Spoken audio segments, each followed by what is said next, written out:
Welcome back, everybody, to another episode of the League of Inches podcast. No pub talk, unfortunately. We've had to push that back just because a couple of boys weren't able to make it last minute. It's that sort of time of year, which is all good. But luckily, today was such a huge day in terms of rugby league news, NRL news. Me and Trav are just going to quickly jump on, have a bit of a chat about, obviously, the PNG announcement. Huge news, exciting news as well, but also there's some question marks around that as well. As for the Supercoach players, you all know by now, you're seeing all our team sort of snapshots for the opening rounds. You know, we're going to go much harder into our Supercoach content this year. And again, there's been some big Supercoach news today, which all Supercoach will probably be across by now. We'll just give you our little bits of what we think, our opinions. We've put the post out today and got your opinions. Now it's time for us to give back and give you our opinions on this sort of stuff. So, Trav, look at you go. Your Christmassy shirt is on. We've still got one more episode, so I won't give you a Merry Christmas yet. I'll wait till next week for that. But good to have you on. Big day of rugby league news, NRL news. Content creators like ourselves. It's been a busy day. It's been hard to get any work done. Let's put it that way, hey? But yeah, I still managed to do that. Luckily, there's only 2 days left of the school year for me, so I can focus. I didn't have too much to focus on whilst I had all this big news. So yeah, what a day! I can't remember a day as big as this all year. So it's exciting. Yeah, it definitely is. And obviously, let's start with the PNG side of things. So I'm actually going to just dumb this down because we will get into some of the other details. I'm not going to read out any press conferences, things like that. Literally, the news is that the PNG team or the NRL bid for the PNG team has been successful. They will be in the NRL in 2028. That does feel like there will be a team announcement to come for probably 2027 as well. So it's technically the 18th team, but I feel like there'll be a team before, so they'll turn into the 19th team in the competition. Plenty has been said. Plenty has been out there about it. First of all, as a footy fan, I'm excited, obviously, about the growth of the game. I'm excited to see a new team. I'm excited to start making teams up and things like that, like us content creators do end up doing. But it does come with some question marks. Trav, your initial thoughts around this whole bid? It was basically told it was going to be successful now for a few months. So I feel like we've had time to digest it. We've debated a number of times on the podcast throughout the year. But what about now that it's all said and done? Now that it's all said and done and the figures have been put in front of me and I've listened to Albanese with his press conference. I listened to Abdo and everyone else and Volandis and things and talked about all this and all those press conferences and things. I've read dozens of articles, ABC to the NRL website to lots of sort of things. My initial thoughts, now that it's done and dust, is exactly the same as what it was a few weeks ago when this news came out. I don't like it. I'm not happy about it. I have pretty passionate views on this, in my own view, which I'll elaborate on in a minute. But yeah, to answer the question, the initial phase is, I don't like it.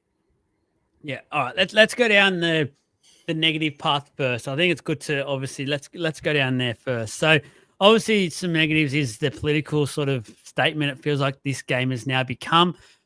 I saw sort of quotes. I think it was Peter said something about the game is more than a sport or something like that. I feel that was so wrong because for mine, we are a sport. We are our motto is the greatest game of all. And I genuinely believe that we are, but mixing politics now to it, I just think it's outrageous. It's very dangerous. It is a hell of a lot of money. And for mine, if you bring a team into the competition, as exciting as that is, that will wear off very quickly. And I feel like it already has in a way for a lot of fans. And they start looking at this going, if you need a team and it needs to have this much put into it to work, is it going to work? Like, it's only guaranteed for 10 years for this sort of money to be put into the place. And after that, who knows what's going to happen? We don't even know players who's going to be keen to go over there. We've obviously seen they're going to put like resort style living in. Like for me, families, like you go for let's talk about a holiday. I've gone on a holiday before and lived in like a resort, so to speak.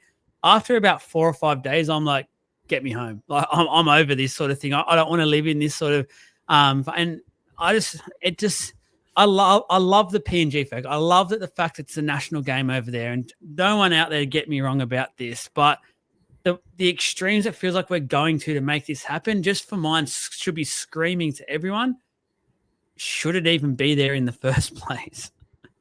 No, I mean, this is complete garbage, man. It really is. Look, I'm not going to get too much into it. Everyone's going to get it as we go through it, and as all the other news articles and things like that come out and put some information out. But yeah, it's complete garbage. This is a pure blown use NRL to make a ploy against China and the geopolitical system that it is. That's all it is, right? And the NRL is just a scapegoat for it. It's just complete nut of garbage, mate. I'm sorry to say that. I've now said that 3 times. It just pisses me off, right? And they've used a country like PNG to try and make a political ploy. It's just they've taken advantage in a way, it feels like, of the PNG people and how passionate they are of the game. It is the literally national game, and I know for our page we have a lot of PNG fans that follow the page. Love it. They message me all the time. I had a number of messages today. They're all excited. To be fair, a few of them are actually were upfront honest with me and said they don't actually know how it will work, and they are from PNG. Like, they're just thinking it is awesome. It's exciting, but realistically, they're just thinking, I actually don't know how this thing is going to work. And as I mentioned before, like the living conditions, I don't know what the target player will be for this venture. I guarantee the longest someone will ever sign for that club, if they're not a local, will be 3 years max. That is stretching it to the limit. I don't know how a family man will go over there. I don't know how a young player will go over there, because will they have the resources to help them build their careers? I'm not too sure. I don't know, Trav. Is there a player that sort of sticks out to you? Maybe those older midlife crisis players. I don't know. At this point in time, there's not many. Brandon Smith would probably love it to come in 2026 and not 2028. Someone like him would, but so what we've been told is that it's going to be a compound living. So big 7-foot walls, probably some sort of barbed wire fencing and stuff on top of that. Compound living, right? They're going to put a school in there. They'll put some facilities and stuff like that, and that's what it'll be. They've given the PNG government announced today that there's going to have tax write-offs, so it'll be, which we already knew was there anyways in terms of income tax. So pretty much the $2 million player is not going to lose half their pay, right? So whereas they would have here in Australia. So we know that that's coming. That will be enticing to someone. I'm not sure families. Well, actually, I'd be pretty confident as a dad of myself that I wouldn't take my family over there. No way. What sort of life would I be asking my kids to have, or my wife particularly, to go and live there for 2-3 years and sit in a big bloody compound and do nothing? Like, it's no. I think that's rubbish and a poor lifestyle.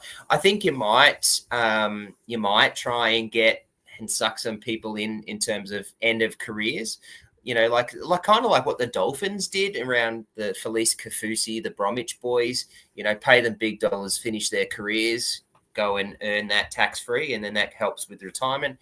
And I reckon you might try and be able to get that 20, 21, 22 trying to make their way through, aren't restricted by families and stuff like that, and that might want to go over and just go for the feeling of a bit of a boys trip. But that's all, really, isn't it? I think that's all you're going to get. Or you might end up getting some of the dregs of the competition that end up with scandals or something that might happen that they end up going over there and they can hide themselves away. Like, that's, to me, that's what's probably going to happen. And how's that going to be a competitive club? You've got the PNG team that's in the Q Cup. I read an article today, and they won the competition in 2017. But in that in the whole time of that club, as successful as they've been in the Q Cup, not one player is turned into an NRL player. Like, so they've put all this funding and all this work into this competition or this club to try and feed and help this, and they haven't even been able to breed one player to play in the competition. That screams to me like it's going to be a massive failure. This is not an investment for money. This is not an investment for financial gains or an improvement. This is just rubbish investment for political gains, and I think this is ridiculous. I do want to go. Oh, sorry, you said this was the negative chalk, so we could talk in the negatives, but there will be a couple of positives that I do want to talk about. But $600 million the Aussie government's going to put in, $150 million the PNG's government's going to put in. We know that PNG is not near as financially stable as what we are, right? So the numbers were never going to stack up. But $600 freaking million of taxpayers' dollars is going to go and fund this club for 10 years. All right. Now we're at NRL page. We're sitting here as an NRL people, but let's talk the facts of what the point is and why we don't like this. $600 million is going to go into that. Now they say that half of this is going to go through into local clubs and stuff like that for resources, and they'll feed it into some of the Southern Pacific Islands and stuff. Yeah, awesome. That's great. That's still $600 million that they're putting into this club. That's $600 million in Australia, where we've got a cost of living crisis. We've got people not working over Christmas holidays. We've got Christmas holidays coming up. We've got all sorts of things. We've got all sorts of problems. And they decide that it's more important to fend off China and give $600 million than it is to look after us as our own country. I think it's a disgrace, and I'm really, really just disappointed by it. That part, the political side, it makes me sick. Like, it actually makes me sick about this whole thing, and it just rubs me up the complete wrong way. I don't like it. The final negative I've got for this is around the training side of things and the actual player welfare, because it's hot up there. It's humid. It's not great conditions at all, and very worried about preseason, how hard players go. We've obviously seen a couple of the stories in recent time, how that's going to be monitored, and if because it's so hot up there and it has to be probably monitored a lot more than most clubs, will that impact them in terms of getting fit enough for the season, things like that? I'm not too sure. That's definitely a concern. Then even during the season and stuff, just it's going to continue to be hot. Like, obviously it'll be a winter sport that we play, but it's still hot over there, humid, the like. So concerns for that area as well, I think, for mine. Obviously, it's probably very far down the pecking order in terms of a lot of the other things that we've talked about. But it is something that I feel like the game and the Rugby Players Association will probably look into a lot more as it gets closer, because I just feel like the conditions there aren't really suited to regular NRL football. I hear what you're saying. Townsville, the North Heres and Cows boys, there's not too far and not too dissimilar to that. So the weather side of things probably isn't a problem for me. There's already a club that's been pretty bloody successful that's been able to deal with that, and there's not going to be too many differences between that and them. So I think the difference between the two clubs, between the two places, is that there's a hell of a lot more modern technology in North Queensland than there is in Port Moresby. There's a hell of a lot better living conditions in North Queensland than there is in Port Moresby. That's probably a better way to manage it. Yeah. Now, in terms of some positives, but as I said at the start, I'm excited. It's obviously a new team. Really excited to see such a passionate NRL crazy town. Like we just said, that the game is the national sport over there, so that's exciting. Excited to see who goes over there. Excited to see the local players get a bit. But as you mentioned, like, yeah, it's great to have the Queensland Cup team, but until you get to that top tier, we'll really know what they can do, because I've watched a lot of their internationals over the years. There's definitely some quality there. Just about, can they do it consistent? They're going to be asked to do it week in, week out, NRL quality football. That'll be the real difference. They've got now 3 years or so to get ready and get their players really match hard fit in Queensland Cup for that step up. Obviously, their whole team won't all go up at once. They'll get some NRL players signed and things like that to help them along, but they'll be relying heavily, I think, with this recruitment side of things, their locals to come on board as well. So I'm excited just as a whole, as a rugby league fan, to see this passionate, crazy fan group be part now of our great game. Yeah, I agree totally. Look, there are positives in this, and we're going to talk about a few of them. But that's certainly one of them. I love Papua New Guineans. One of my really good mates is from PNG. He's from Port Moresby. I love Islanders. When I've moved up here from Victoria to Brisbane and working in the Logan area, I've met lots of Islander families. They're beautiful people, man. I'm really, really stoked that this is happening for them, because the positives around this is the economy boost that this is going to create is enormous. And as you mentioned before, the I think the word is, and what the saying that I've been hearing a lot of today is that there's the only nation in the world that lives and breathes the one sport, right? So their whole, and this isn't a sport to them. This is their blood. This is their everything that they live and breathe. It's their culture. And so that's really exciting. And when you can throw these types of money into it to build that and build the economy, create more positions, create more jobs, create more lifestyle changes for them, hopefully that builds that entire nation or big part of that nation. And this will make a very big difference. The other side of it too is that there's also a fair bit of that money that's going to go into Vanuatu, into Fiji, into Samoa, and help the pathways for that. And so this is not just a PNG thing. This is a build the pathways and connections through the whole Pacific Islands to make them better. And that's a great thing. That's a positive, definitely. I think we should have been able to do that in a different way than have to have this club. Yeah. No, you got any other positives before we move on? Look, as you said, it's always nice to know the change. Like the positives are, we're excited about the change. I'm keen to start talking around. Yeah, that's right. The growth, definitely. Look, I said in pub talk that I wanted less teams. I'm okay with having more teams. I'm not like that, but the growth of the competition, the growth of the league, the growth of the Pacific Island things is definitely a positive. I'm very keen to talk and speculate over the next few, maybe year, around who's going to be the coach, who's going to be the CEO. I'm keen to speculate around some of those players and do that sort of stuff. I'm keen to see the ripple-on effects from all the clubs as to who leaves and goes and how that goes and how that's managed. I'm keen to, and I'm excited as a positive to see what happens and what this does to that nation, because they're in dire need of help. And, as I said, that they're rated as one of the most dangerous nations in the world. So, and city is in the world. So I'm hoping something like this changes that entire place enormously. So therefore, I think that's a positive, and I'm keen to see that. I've been too busy today, so I don't know if I've missed it or not, but have they actually named the official team, like what it's going to be? Is it still going to carry the PNG Hunters, or we're not too sure yet? Nah, so there's been no talk around that at all. I actually, one of the articles I've read says, what did it say? That they think that it's probably going to be something and linked to the PNG Hunters, but they haven't actually announced anything, nor do they think anything's going to be in a rush to do that. Yeah. Okay. No worries. Perfect. All right. That's what we'll talk about for now, for that whole franchise thing. We've said our piece. Please let us know your thoughts as well.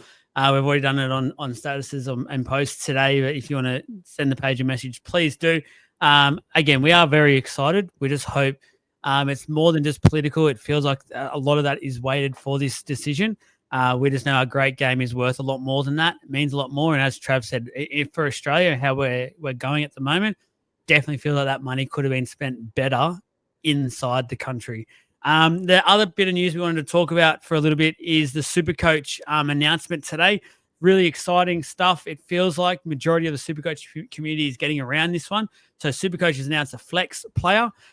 So I've got a few quick little dot points there. So it's effectively like an 18th man in the NRL. So you've got a player on standby for early replacements, in theory, for any HIAs or injuries. The salary cap is going to go up to 11.8 million for the Supercoach side of things.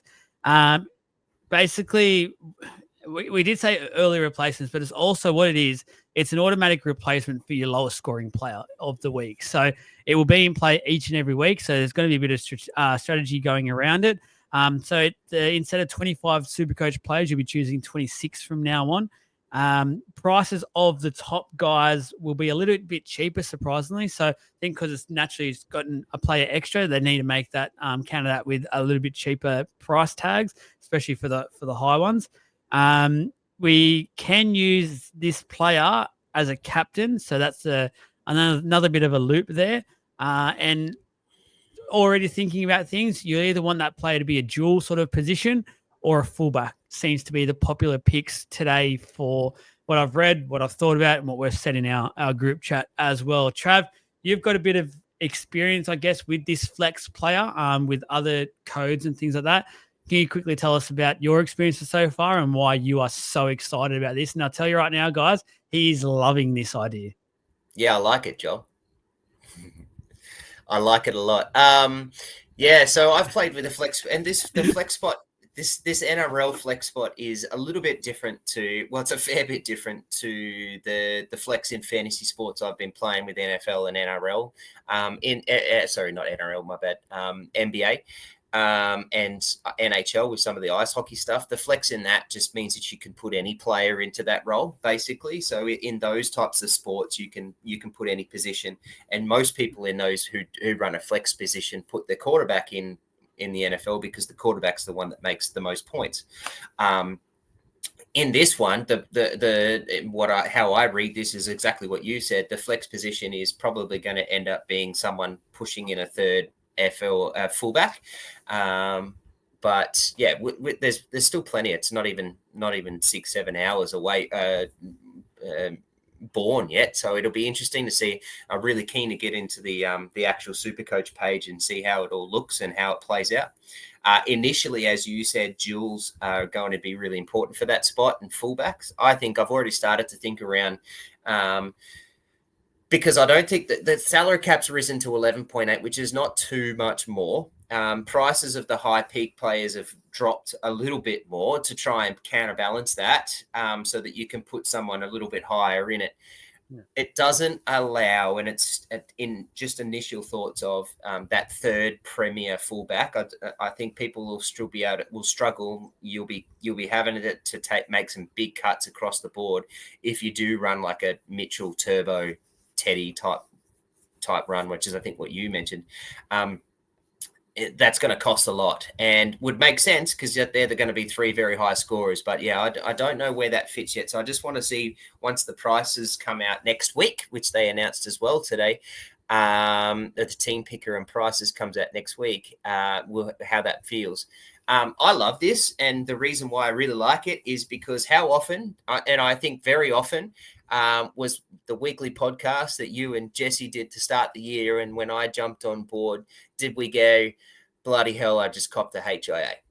Oh, man, I copped that first injury. Oh, man, like I've copped a sim bin, early for nothing. And we argued about this. I think that's going, the whole point of this is to eliminate that. And the games had to adapt to HIAs, so concussion protocols and things. The games had to adapt to being more stronger on dirty plays and high contact. Therefore, the fantasy side of things had to adapt, and it hasn't. And so we've gone through a couple of years of watching all these things happen and getting quite pissed off when that doesn't happen, or when we've copped this because everything else is adapted. To now we've got this and it's adapted, and I love it. I love the change. I love the adaptation. I think this is going to add just an extra little element that's something else for us to account for and to chat for. And yeah, I'm bloody excited about this. Love it. Yeah, I've come around a little bit as the day's gone on. I wasn't that keen yesterday when there was rumors about this happening, and I felt like more so because it just feels like another way of players being able to exploit things and sort of. We all know the loop thing, just another element to that, which I don't like about the game. I want it to be a bit more like you got to just ride the wave sort of thing. You ride the momentum, and if something happens, unfortunately, it happens. But I like the fact that with the modern game, as you said, that we see it all the time. The 18th man gets introduced. Effectively, this is the same thing. So that's cool. That is a really good way to counter that. And as you said, have that fantasy aspect of the sport that's getting bigger and bigger by the year, adapt it and feel like for us coaches, I guess, we're part of that now as well. So you'll lose, let's say like you're out there, you see Teddy go down in the first minute or two, at least, you've got perhaps a Latrell or someone in the flex position who can jump in. You're like, oh, it hurts, but I've got Latrell about to come in and play the next game and it should be okay. So it's actually it is really exciting now. I'm getting around it for sure. On what you said as well, so Sangster said today on his announcement video, they're actually going to release some prices tomorrow. Well, when you're listening to this today, be around the page because as soon as that happens, we'll pick out a few of the players that feels like they'll definitely be a big part of our teams moving forward.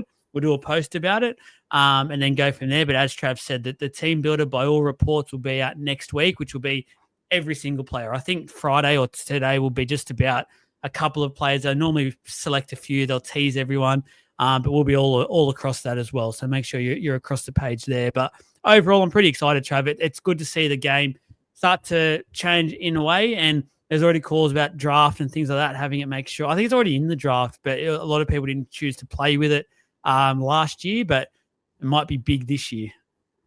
Yeah, I think it should be. I think it's a no-brainer. Add it in, play it. It's going to help. It's going to make things more interesting. It certainly adapts everyone for all those things and eliminates the annoying sin bins, injuries, HIAs that everyone seems to cop in the first half that cost you a game. I think it works with that. And as you said, everyone's, there's loopholes. Everyone's going to find the ways to manage those loopholes. We're all going to find what we can do because we all want to win it, don't we? So we're going to try and figure it out. So people are going to work this out. Let's wait for all the mathematician geniuses, a la Jesse, to figure out how we all manage the loops and what we can do, because this flex option gives us lots and lots of opportunities. It gives you opportunities to really exploit the vice captain position, which I freaking love. Right now makes you really think about the vice captain spots. We started talking about that last year, but last season. And I love that. And I have added that to Jesse and you to talk around. But this is really going to exploit and make people think much more heavily on what to do with the VC. So your captain options are going to be big deals. It's 18 scorers. You're picking 18 scorers. It's going to take the best 17. So even then, if everything works out for you, it's that one player that's going to have a crack game, which always happens. So this is bloody exciting. Just out there for everyone who is worried, because it is a bit of Supercoach talk and Jesse's not around. He has locked himself in his dungeon. He's already Matrix style, just working out ways to exploit it, first of all, and what he's going to do about it. But finally, a player that would have stood out to me almost straight away to have in this position would have been Ruben Garrick, because of the duel and that fullback / center wing would be huge, but he has lost his duel. So that sucks for sure, because for me, that seems like one of those players who would suit that role. It's both dual and that fullback position. Would have been very nice. But anyway. See, that's interesting. He was the last person I would have thought of. I had two. I went two ways, because I'm thinking of starting Turbo and Mitchell. So as fullbacks next year. So I went straight to, here's how I can get Ponga and go that way. And I went the complete opposite, and I went, well, here's how I can finally get a rookie fullback who's going to make bulk amounts of money whilst I've still got two gun fullbacks and get Ongi. Yeah, so I started thinking that way too. So I went both of those options. I didn't think at all around duels or moving or around anyone from 2RF. I did think a little bit of halfbacks. I thought maybe there might be something there. But I think the halfback position's a bit different when it's not a Cleary Hines have to lock and load and off you walk away. So maybe the halfback might be another spot that might have someone for everybody. Yeah, that's it. That's all we've pretty much got. Trav, got any last words about flex, or we've covered it in your opinion? Nah, let's all enjoy it and flex those muscles. Let's go. That's it, guys. That is a taste of Supercoach, and obviously the PNG stuff as well. As soon as that, I'll let you guys know now. Next week will be our last set of podcasts, but as soon as that team builder is out, I promise you we will deliver some kind of Supercoach podcast as well. But it should be out next week, so it should fit into our time frames. If it for some reason it is the week after, I'm sure Jesse will put his foot down to us and make sure something is out there for you guys to enjoy. So again, get around us on the social media side of things. If you're watching on YouTube, it's all down the bottom there. If you're listening on the podcast, jump over to YouTube quickly. Just have a check where you can find us with everything, or just type in League of Inches. Give us a follow. You'll see all the new Supercoach content that we'll be having pretty much on a daily basis from here on out. So thank you for listening. Hope you enjoy it. Again, let us know your opinions on both matters, and we'll chat to you next week.